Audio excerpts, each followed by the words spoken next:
Break के बाद आपका स्वागत है और अब वक्त है हमारी खास पेशकश का, शेयर बाजार सबका अधिकार, जिसमें कि हम आपके स्टॉक पर तो जवाब देंगे ही, लेकिन इसी के साथ ही साथ आपको निवेश कहाँ करना है, किस तरीके से करना है, शेयर बाजार से जुड़ी जो भी कंफ्यूजन है वो भी आपके हमारे एक्सपर्ट आपकी मदद करेंगे कि वो सुलझा सकें।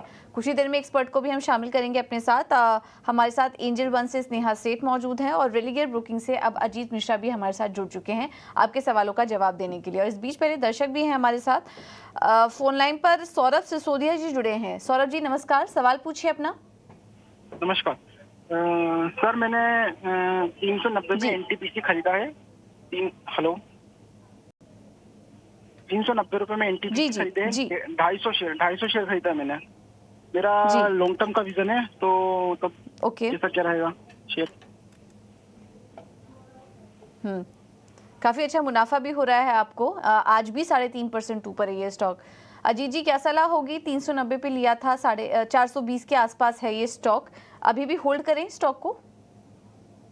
गुड मॉर्निंग पूजा। सो यस, देखिए अभी भी यहाँ पे होल्ड करना चाहिए, बिकॉज जैसे कि हमने अभी न्यूज आया है कि अपना एनटीपीसी ग्रीन का भी ये आईपीओ लाने वाले हैं, तो ऑब्वियसली उसकी वजह से भी ट्रैक्शन देख रहे हैं कि आज सेशन में कंटिन्यू होते हुए नजर आ रहे हैं। ओवरऑल अगर कुछ एक पीएसयूज की बात करें तो उनमें से बहुत सिलेक्टिव नाम ऐसे हैं जहाँ पे कि आपको एक डिसाइसिवनेस कंटिन्यू होते हुए दिख रही है। तो मुझे लगता है कि अभी यहाँ पे और ऊपर की साइड पे फोर्स बाकी है, और क्योंकि लंबी अवधि के लिए देख रहे हैं तो मेरे हिसाब से जिस तरीके से पोजीशनिंग है, मैं सरप्राइज नहीं होऊंगा अगर आप 460 470 तक के लेवल्स नियर टर्म में और पोजिशनली करीब 500 के भी पार के लेवल्स आप देख पाएंगे। तो डेफिनेटली इसमें बने रहना चाहिए। चलिए आगे बढ़ते हैं और अमित कुमार साहब फोन लाइन पर मेरे साथ है। नमस्कार अमित जी, गुड मॉर्निंग, कहाँ से बोल रहे हैं सर? नमस्कार, मैं जोधपुर से बोल रहा हूँ मैडम। मैंने 1413 शेयर्स इसके आइडिया के लिए हुए हैं 11.5 के रेट पे। 11.5, राइट, प्राइस पे जी। पर ये बस डाउन ही जा रहा है। शुड आई कीप और मेरे को सेल करना चाहिए? तो आपने जब लिया था सर, क्या सोच के लिया था? कितना लंबा रुकना चाहेंगे? नहीं, रुक तो सकता हूँ, इट डजंट मैटर, कोई दिक्कत नहीं है। अगर रुक के बेनिफिट हो सकता है तो रुक ही सकता हूँ, ऐसा कुछ नहीं है। बट वो जहाँ मेरे को 6,500 रुपए का उसमें प्लस हो रहा था, हाँ, वो डाउन होते जा रहा है अभी। एब्सोल्युटली, पिछले 1 महीने में तो बहुत ज़्यादा डाउन हुआ है। स्नेहा आपको मेरी आवाज़ आ रही है? लगभग 21% हमने देखा है पिछले 1 महीने में कीमतें गिरी हैं, ऑलमोस्ट 16 से अब यहाँ पर आप देख लीजिए 12.59 के आसपास का स्तर है। तो कितने नियर टर्म या शॉर्ट टर्म आउटलुक आप बताइएगा, क्या बनता है आपका आइडिया में? अगर आप देखें काउंटर थोड़ा सा प्रॉफिट टेकिंग जरूर दिखा रहा है, बट रिसेंटली जब अगर आप देखें मे सीरीज में इसने सपोर्ट लिया था अराउंड 11.5 के आसपास।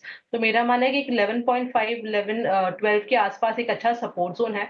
अगर इसके नीचे जाता है तो पॉसिबिलिटी की थोड़ी सेलिंग कंटिन्यू हो सकती है। तो अगर उनका शॉर्ट टर्म व्यू है तो आई वुड सजेस्ट करके कि 11.5 का एक स्टॉप लॉस लगा के बने रहे। अपसाइड में यहाँ पे इट इज वेरी इंपॉर्टेंट करके कि स्टॉक तेजी करके 14.5 15 ये लेवल्स क्रॉस करें, इसके बाद ही थोड़ा मोमेंटम आ जाएगा।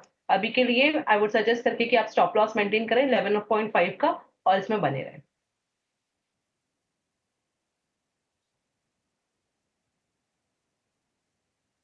है राय वोडाफोन आइडिया पर आपको मिलती हुई। प्रमोद कुमार शुक्ला साहब का सवाल लेते हैं। व्हाट्सएप के जरिए हम तक उन्होंने अपना सवाल पहुंचाया है। जोमैटो पर खरीदारी इन्होंने की हुई है 139 रुपए, 139, एक बार फिर मैं लेवल्स दोहरा दूं, 139 की इनकी बाइंग है और जाहिर सी बात है अच्छा मुनाफा यहां पर होता हुआ, हालांकि शेयरों की संख्या अगर और ज़्यादा होती तो ये मुनाफा और ज़्यादा बढ़ता हुआ। अजीत जी मैं आपके पास आना चाहूँगा। जोमैटो बहुत ही शानदार स्तरों पे मैं कहूँगा इन्होंने इस स्टॉक में एंट्री की हुई है 139 रुपए के स्तर पर।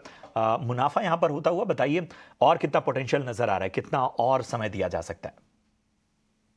बिल्कुल प्रशांत, देखिए काफी अच्छा लेवल्स पे इन्होंने एंट्री किया था, अभी भी होल्ड कर रहे हैं। मेरे हिसाब से अभी भी यहाँ पे और अपसाइड दिख रहा है, कंसिडरिंग कि जो हाल फिलहाल में हमने कंसोलिडेशन देखा है, ऑलमोस्ट करीब महीने भर के कंसोलिडेशन, जो कि अभी हाल फिलहाल में एंड भी हुआ था, बट थोड़ा बहुत पुल बैक देखने को मिल रहा है, विच इज नॉर्मल। तो मेरे हिसाब से यहाँ से अगर नेक्स्ट लेग में आप देखेंगे करीब करीब 310-320 तक के लेवल्स पॉसिबली आपको देखने को मिल सकते हैं इसमें, क्योंकि इनका लंबी अवधि का नजरिया है, डेफिनेटली इनको बने रहना चाहिए। ये बायस अब चेंज होगा जब ये स्टॉक 255 के नीचे आएगा।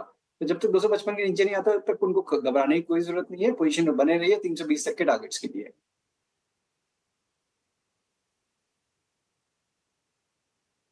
ठीक है, तो ये है सलाह जोमेटो पर आपके लिए। चलिए अब अगला सवाल ले लेते हैं। हमें व्हाट्सएप पर आया है, ओला इलेक्ट्रिक और बजाज हाउसिंग फाइनेंस पर इनका सवाल है। दोनों ही रिसेंटली लिस्टेड आईपीओ है, तो हमारे एक्सपर्ट्स का बता पाना और मदद कर पाना इसमें मुश्किल होगा, क्योंकि दोनों ही रिसेंटली लिस्टेड आईपीओ है। चार्ट्स कम होंगे इसके पास। ओला इलेक्ट्रिक को फिर भी थोड़ा समय हो चुका है, बजाज हाउसिंग फाइनेंस तो हाल फिलहाल की ही लिस्टिंग है। अजीत जी कुछ मदद कर पाएंगे इनकी, या फिर इस सवाल को हम आगे के लिए टॉस कर दें? पूजा देखिए, यस डेटा तो लिमिटेड ही है, बिकॉज ज्यादा टाइम हुआ नहीं है। बट ओला इलेक्ट्रिक में एक चीज ये हुई है कि हाल फिलहाल में हम देख रहे हैं कि नीचे के साइड पे जब जाता है तो 105 का जो लेवल है वहां पे ये सपोर्ट ले लेता है। तो शॉर्ट टर्म का अगर आपका बायस है तो वही आपका स्टॉप लॉस होना चाहिए। और लॉन्ग टर्म अगर आप देख रहे हैं तो मेरे हिसाब से हीरो मोटो को बेटर कैंडिडेट है, अगर आप इस पर्टिकुलर स्पेस में इन्वेस्ट करना चाहते हैं लंबी अवधि के लिए। बजाज हाउसिंग फाइनेंस काफी स्ट्रॉन्ग मूव के बाद अब वहां पे भी थोड़ा सा प्रॉफिट टेकिंग का बायस आता हुआ दिख रहा है। दूसरी हाउसिंग फाइनेंस कंपनीज भी थोड़ा सा अभी बैकफुट में है। तो मुझे लगता है कि शॉर्ट टर्म का अगर आपका बायस है तो शायद ही आपको कंसोलिडेट करता हुआ दिखे, कुछ खास मेजर मूव ना दिखे। तो रिकमेंडेशन ये होगी कि शॉर्ट टर्म के पॉइंट ऑफ व्यू से अवॉइड करें उसको, और फ्रेश बाइंग के लिए कैनफिन होम्स उसको आप कंसीडर कर सकते हैं। जुड़ गए अगले दर्शक विकास पवार। विकास नमस्कार, कहाँ से बोल रहे हैं आप? मैडम मैं बीकानेर से बोल रहा हूँ, राजस्थान से। ओके, क्या स्टॉक खरीदा है आपने? मेरे पीएनबी बैंक है 115 में। ओके, और 500 शेयर। सर कब तक रुकना है आपने इसमें?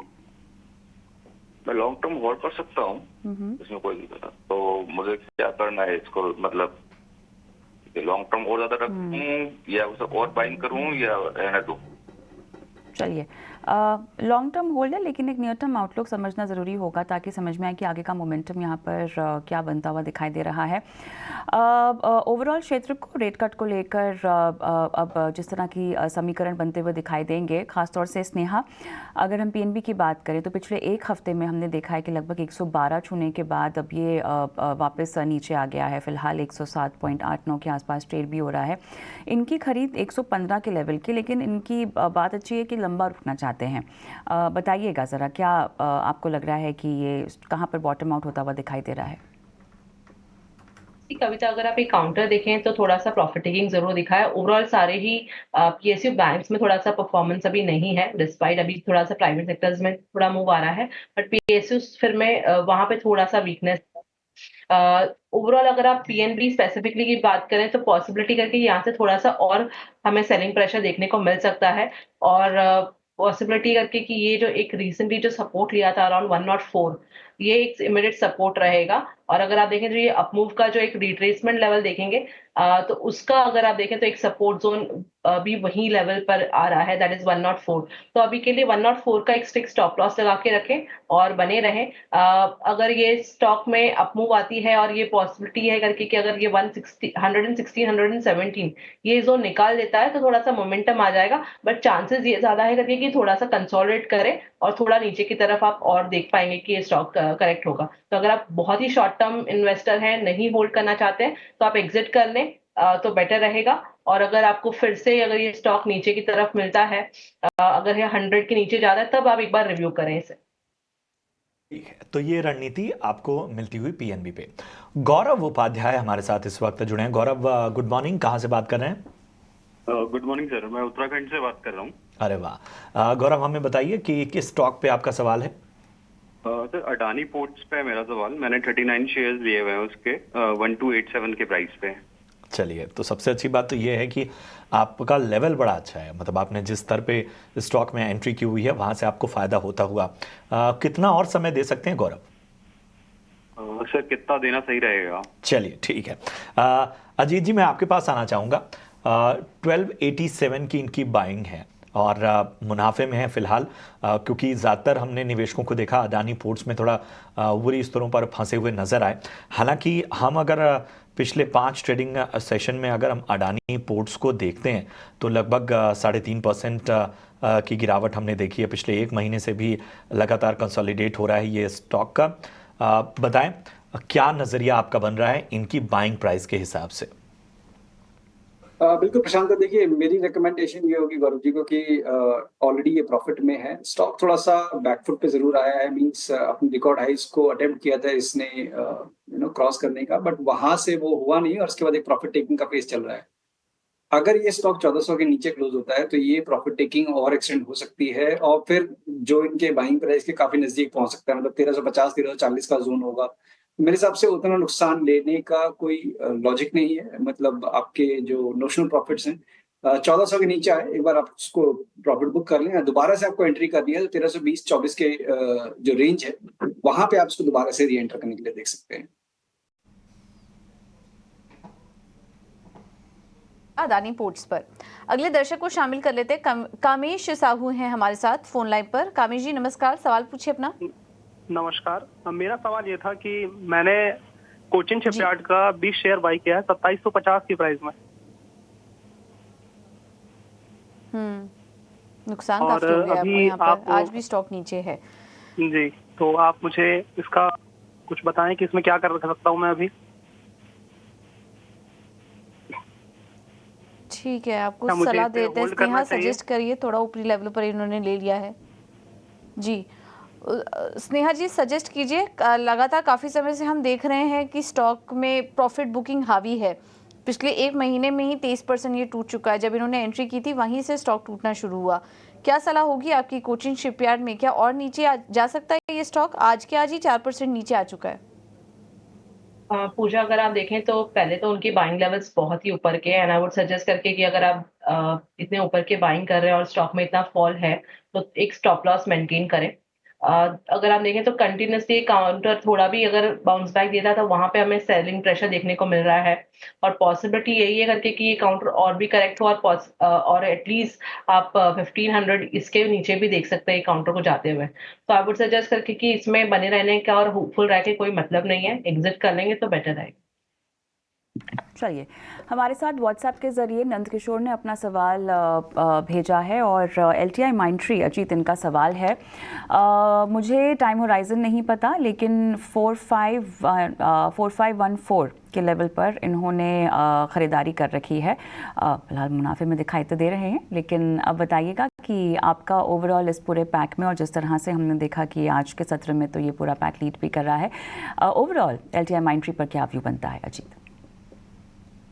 देखिए ये stock with the mid cap basket एक काफी स्ट्रॉन्ग परफॉर्मेंस दिखाई है इसने, और दूसरे स्टॉक्स में भी रिकवरी आई थी, बट वहां पे कहीं ना कहीं हायर लेवल प्रॉफिट टेकिंग देखने को मिल रही है। इसमें बावजूद इसके कि हाल फिलहाल में काफी ज्यादा वोलेटाइल रहे हैं IT काउंटर्स, खासतौर से मिड कैप IT नेम्स, वहां पे ये कंसिस्टेंसी दिख रही है। तो कहीं ना कहीं दोनों ही कंफर्ट है। एक तो स्टॉक सही है, उन्होंने बाइंग प्राइस काफी नीचे का है, मेरे हिसाब से डेफिनेटली इनमें बने रहना चाहिए। अब उनको एक ट्रेलिंग स्टॉप लॉस मेंटेन कर लेना चाहिए 6100 का, और मुझे लगता है कि ग्रेजुअली स्टॉक में पोटेंशियल है अपने रिकॉर्ड हाइस को रिक्लेम करने का। मीन 7000 तक के लेवल्स ये टेस्ट कर सकता है, तो डेफिनेटली इसमें बने रहिए 6100 के स्टॉप लॉस के साथ 7000 तक के टारगेट्स के लिए। चलिए, तो ये है राय LTI माइंट्री पर इस वक्त आपको मिलती हुई। चलिए बढ़ते हैं आगे, और NTPC ग्रीन एनर्जी के 10,000 करोड़ के IPO के लिए सेबी को अर्जी देने की खबर से आज देखिए NTPC में अच्छी तेजी देखने को मिल रही है। वैसे NTPC में पिछले कुछ दिनों से हम तेजी का ही ट्रेंड देख रहे हैं। शेयर करीब अगर हम आज की बात करें तो शुरुआती दौर में 4% की तेज़ी इसने दिखाई, और इस वक्त देखिए 3% से ज़्यादा ऊपर। आखिर तमाम डिटेल्स क्या हैं, इसकी पूरी जानकारी के साथ मेरी सहयोगी आशीषा अदवरियो जुड़ चुकी हैं। जी आशीषा, बताएं NTPC में को लेकर किस तरह की खबरें आ रही हैं और किस तरह के ट्रेंड्स इशारा कर रहे हैं? बिल्कुल, एनटीपीसी पिछले कुछ दिनों से फोकस में रहा है। आज भी स्टॉक में करीब 3 से 3.5% की तेज़ी दिखी है। कंपनी की सब्सिडरी एनटीपीसी ग्रीन एनर्जी ने सेबी के पास पेपर्स डाले हैं आईपीओ के लिए। 10,000 करोड़ का ये टोटल आईपीओ होगा। पूरा ओएफएस पूरा फ्रेश इश्यू है, कुछ भी ओएफएस नहीं है, यानी पूरे 10,000 करोड़ कंपनी के पास जाएंगे। करीब 7,500 करोड़ डेट रीपेमेंट के लिए इस्तेमाल किए जाएंगे और बैलेंस पैसों का इस्तेमाल कॉर्पोरेट पर्पस के लिए किया जाएगा। तो बड़ी न्यूज़ फ्लो है जिसके चलते वैल्यूएशन कैचअप इस स्टॉक में दिखा है। अभी कंपनी की बात करें तो एनटीपीसी ग्रीन एनर्जी सबसे बड़ी renewable energy public sector enterprise है। कैपेसिटी की बात करें तो 3070 मेगावाट की सोलार प्रोजेक्ट की कैपेसिटी है, 100 मेगावाट की विंड प्रोजेक्ट की कैपेसिटी है और कंपनी के एक्सपेंशन प्लान्स भी काफ़ी अच्छे हैं। कंपनी 2032 तक 60 मेगावाट की कैपेसिटी बढ़ाना चाहती है, तो काफ़ी अग्रेसिव एक्सपेंशन प्लान्स है कंपनी के। FY24 के रेवेन्यूज़ की बात करें तो करीब 2000 करोड़ के रेवेन्यूज़ कंपनी ने रिपोर्ट किए और 350 करोड़ का प्रॉफिट कंपनी ने FY24 में रिपोर्ट किया था। अभी एनालिस्ट का मानना है कि ये बड़ा री रेटिंग ट्रिगर हो सकता है एनटीपीसी के लिए। कैपेसिटी कंपनी बढ़ाकर 20 गीगावाट तक करना चाहती है FY27 तक और इक्विटी वैल्यू की बात करें तो 20 गीगावाट की कैपेसिटी और 2 टाइम्स प्राइस टू बुक देखें तो पूरे कंपनी का मार्केट कैप करीब 40,000 करोड़ के आसपास हो सकता है। तो बड़ा वैल्यूएशन कैचअप एनटीपीसी को दिखाई दे सकता है और एनटीपीसी की सब्सिडरी एनटीपीसी ग्रीन एनर्जी के लिस्टिंग से ये फ़ायदा हो सकता है, जिसके चलते स्टॉक में करीब 3.5% की तेज़ी आज दिखी है। तो ये हैं तमाम इस तेज़ी की वजह और ये डिटेल जो एनटीपीसी ग्रीन के आईपीओ से जुड़ी, जो हमारी सहयोगी आशीषा ने आपको बताया। एनटीपीसी पर हमने पहले राय ले ली थी, तो उस राय को भी इसमें शामिल कर लीजिए और तमाम बातें जो हैं वो इसको फैक्टर इन करती हुई। बहरहाल कुछ और भी सवालों का रुख करते हैं। व्हाट्सएप पर हमें लखनऊ से ललित जी ने सवाल भेजा है और इनका सवाल है वेदांता पर। 400 शेयर्स इन्होंने 265 पर लिए हुए थे। काफ़ी शानदार लेवल्स पर एंट्री और इनकी खरीदारी के लेवल से तो स्टॉक ऑलमोस्ट दोगुना हो चुका है। हालांकि हाल फिलहाल में स्टॉक में गिरावट भी काफ़ी देखी। बट स्नेहा जी, क्या सलाह होगी आपकी? वेदांता पर अभी भी काफ़ी अच्छे मुनाफे में है, 71,000 का मुनाफा इनको हो रहा है। थोड़ा प्रॉफिट बुक कर लेना चाहिए? यस पूजा जी, अगर आप देखें तो ओवरऑल स्टॉक में थोड़ा सा कंसोलिडेशन चल रहा है और ये काफी समय से अगर आप देखें तो ये काउंटर कंसोलिडेट कर रहा है। ऑन द हायर साइड अगर आप देखें रेजिस्टेंस है अराउंड 480 के आसपास और नीचे में अगर आप देखें तो 400-410 के आसपास एक सपोर्ट जोन है। तो ओवरऑल जिस तरह का ओवरऑल चार्ट स्ट्रक्चर है और जिस तरह के उनके बाइंग लेवल्स है, आई वुड से करके कि आप अपना हाफ क्वांटिटी तो बुक ही कर रहे हैं तो बेटर रहेगा और हाफ क्वांटिटी होल्ड करें। जब भी एक 480 के ऊपर एक मूव आता है तब यहाँ पे थोड़ा सा आपको बाइंग इंटरेस्ट देखने को मिलेगा। तो आई वुड सजेस्ट कि अभी के लिए जिस तरह के आपके प्रॉफिट है बुक कर लें हाफ क्वांटिटी और हाफ क्वांटिटी होल्ड करें।